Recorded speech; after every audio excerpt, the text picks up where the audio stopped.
Good morning, students. This is History, Standard 8, and in our last video, you learnt about Industrial Revolution, and in this chapter, the modern world, you saw many great changes or development. You saw changes in society, changes in literature and learning, believing in observation, encouraged the power of reasoning, started humanism, development in education, art and architecture, science and technology, explorations and discoveries, development in trade and capital, reformation and counter-reformation, development, industries. All these great developmental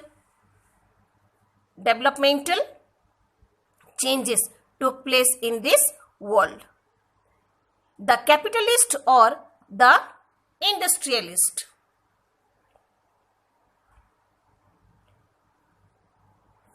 They increased more and more productions, and they did not solve the problem of distribution of the new wealth created.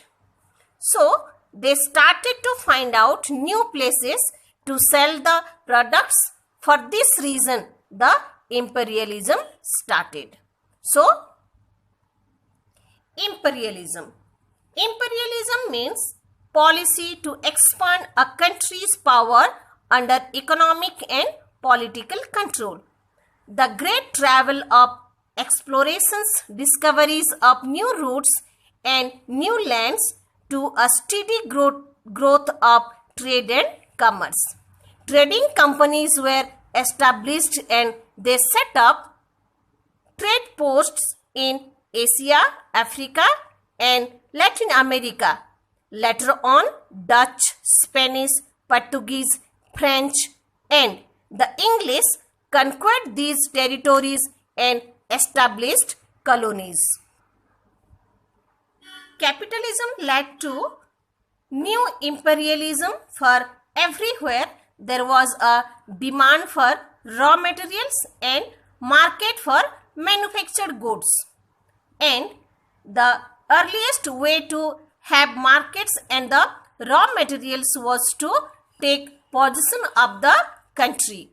So there was a wild competitions among the more powerful countries for new territories.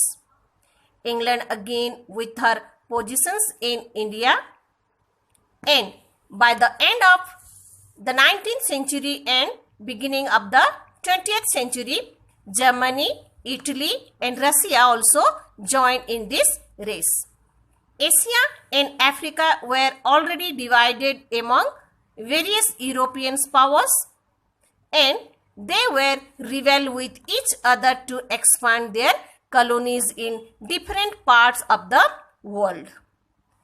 This colony or colonialism means the policy followed by one nation to acquire control over another country and exploit it economically. So, this establishment of colonialism all over the world is called imperialism, and later on this race of imperialism led into the First World War. So, I think you understood this last part of this lesson, that is imperialism. Okay?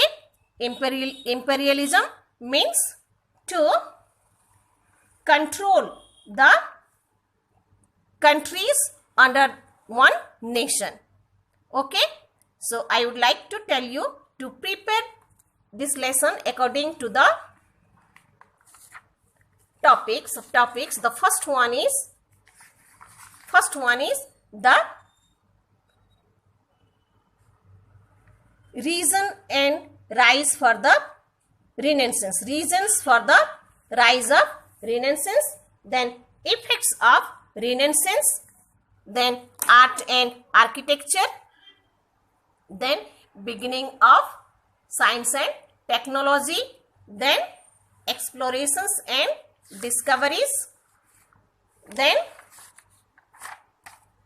Reformation and Counter-Reformation, and at the last, Industrial Revolution and Imperialism. Separately you learn it and try to write as a separate long answer. Okay? All the best.